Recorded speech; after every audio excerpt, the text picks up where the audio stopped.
It was a warm summer evening when Rolo, a young teenager, stayed at his grandfather's house in the countryside.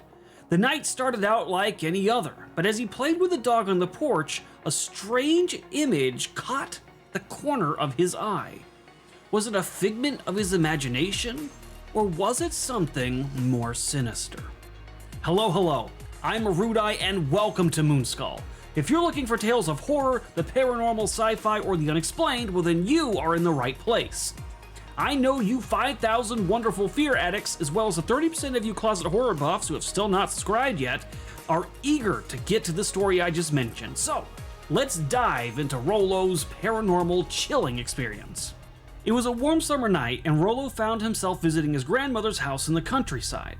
He was used to the slow pace of country life, a stark contrast to the fast-moving city where he lived.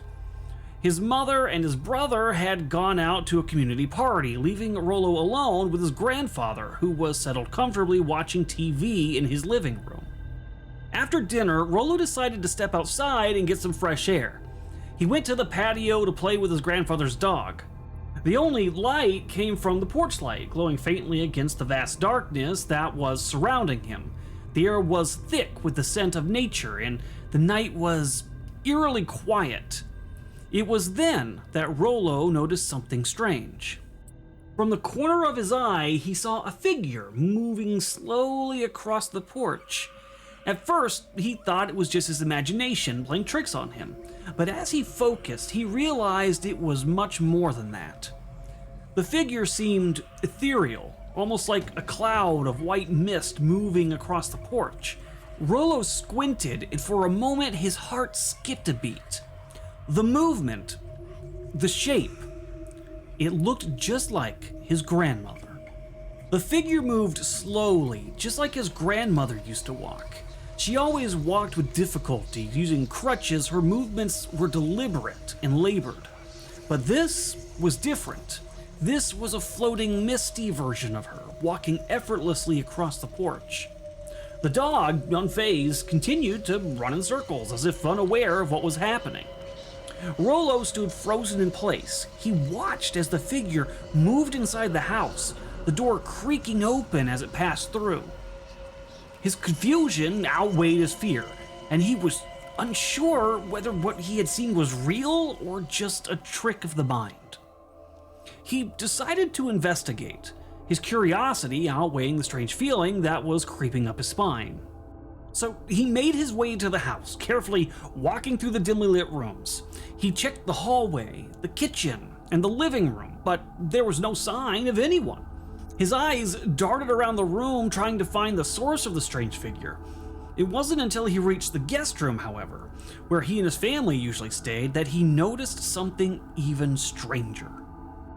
A small ball of light floating in the air, drifting slowly from the bedside lamp, seemed to move effortlessly, as if it was being pulled by some sort of unseen force. So Rolo stepped closer, unsure of what he was seeing. The ball of light floated towards the door leading to the living room, and just as Rolo stepped forward to follow it, the light vanished. Feeling shaken, Rolo waited for his family to return. And when they did, he couldn't help but tell his mother everything he had seen. The misty figure, the ball of light, all of it. She listened, but dismissed his story with a gentle smile. "You were just imagining it," she said. "But don't tell your grandfather or your brother. He's been having strange dreams lately, and that won't help him."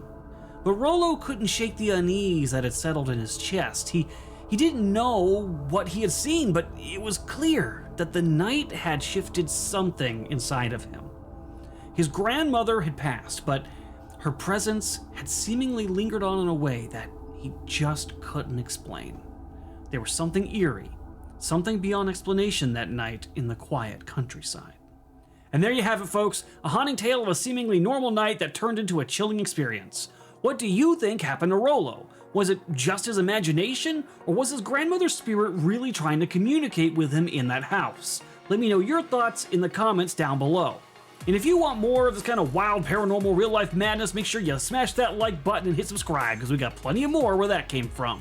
I'm Erudai, and until next time, stay curious, stay cautious, and remember, Sometimes the scariest things are the ones we can't explain.